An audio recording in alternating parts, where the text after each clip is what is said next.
Good afternoon everyone. आज मैं आपके सामने कोई स्पीच नहीं दूंगा, कोई गाइडेंस नहीं दूंगा। ये सब काम मैं पूरे साल भर कर चुका हूँ। आज मुझे स्पेशल काम के लिए यहाँ खड़ा किया गया है, जिसकी मांग बच्चों ने भी और प्रकाश सर ने साल भर की है कि सर कुछ शायरी सुना दी जाए। तो आज मैं वो काम करने जा रहा हूँ जो मैंने साल भर नहीं किया, क्योंकि मैं चाहता नहीं था कि मेरी क्लास में कभी डिसिप्लिन खराब हो। मैं खुद एक डिसिप्लिन पर्सन हूँ और मैं क्लास में डिसिप्लिन पसंद करता हूँ। और आज आप मेरे खास तौर से 12th क्लास के स्टूडेंट विदा हो रहे हैं, तो आज मेरा फर्ज बनता है कि आपकी उस मांग को पूरा करूँ। तो आज मैं कुछ शायरी आपकी सुनाना चाहूँगा और शेर पूरा मेरे खुद के लिखे हुए हैं, गज़लें मेरे खुद की लिखी हुई हैं। क्योंकि आप में से कुछ लोगों को पता है कि डॉक्टर राहत इंदौरी साहब जो फिल्मों के गाने जिन्होंने लिखे, जो वर्ल्ड क्लास और पूरी दुनिया में फेमस शायर हैं, वो मेरे मम्मी के फूफा जी लगते हैं, मेरे नाना जी लगते हैं। तो उनसे बचपन से मैंने शायरी सीखी है। डॉक्टर राहत इंदौरी साहब, जिनको पूरी दुनिया जानती है, कोविड में जो हमारा साथ छोड़कर चले गए, कोविड की वजह से उनका स्वर्गवास हो गया। तो आज मैं आपके सामने कुछ अपने खुद के शेर सुनाने जा रहा हूँ। खासतौर से पहला शेर मैं 12th क्लास को नजर कर रहा हूँ। आप लोगों से गुजारिश है कि सब लोग अदब के साथ बैठेगा, अदब से सुनिएगा, क्योंकि मुशायरे की जो एक आर्ट है, जो कला है सुनने की, वो ये है कि आपको अदब से सुनना पड़ेगा।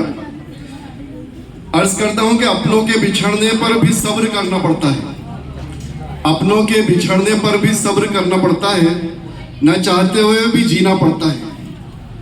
एक्चुअल में ये शेर मैंने पहली बार किसी के सामने पढ़ रहा हूँ। जब मेरी वाइफ की डेथ हुई थी तो उस समय कुछ शेर मेरी अक्सर आदत है, जब मैं फ्री रहता हूँ तो कुछ लिखता हूँ। और ये सारे शेर जो आपके सामने आज सुनाना चाह रहा हूँ ज़रूर थोड़े से भारी है, वजन में थोड़े आपको लगेंगे, थोड़े हेवी है सुनने में, समझने में, लेकिन इसमें कुछ मेरा दर्द भी छुपा है, मेरी कुछ यादें छुपी हैं। अपनों के बिछड़ने पर भी सब्र करना पड़ता है, न चाहते हुए भी जीना पड़ता है। जिंदगी एक इम्तिहान है अरशद, जिंदगी एक इम्तिहान है अरशद, दिल दुख से भरा हो तब भी औरों के साथ मुस्कुराना पड़ता है। उम्र छोटी हो या बड़ी, तेरे बगैर सफर लंबा लगता है। उम्र छोटी हो या बड़ी, तेरे बगैर सफर लंबा लगता है।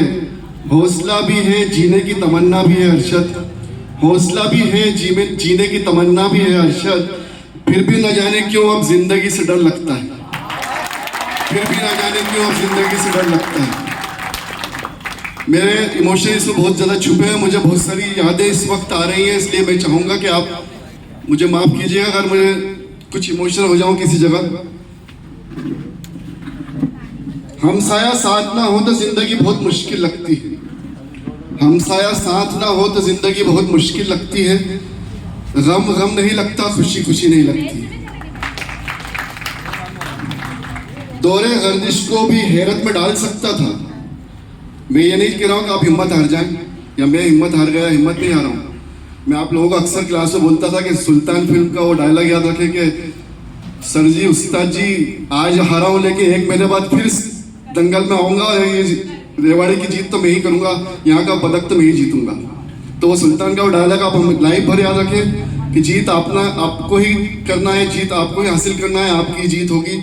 मैं भी दौरे गर्दिश को हैरत में डाल सकता था, मुस्कुरा कर मैं गमों को टाल भी सकता था। वजूहत गम मेरी अपनी जान ही थी, वजूहत गम मेरी अपनी जान ही थी, वरना कोई पराया होता तो मैं हंस के टाल भी सकता था।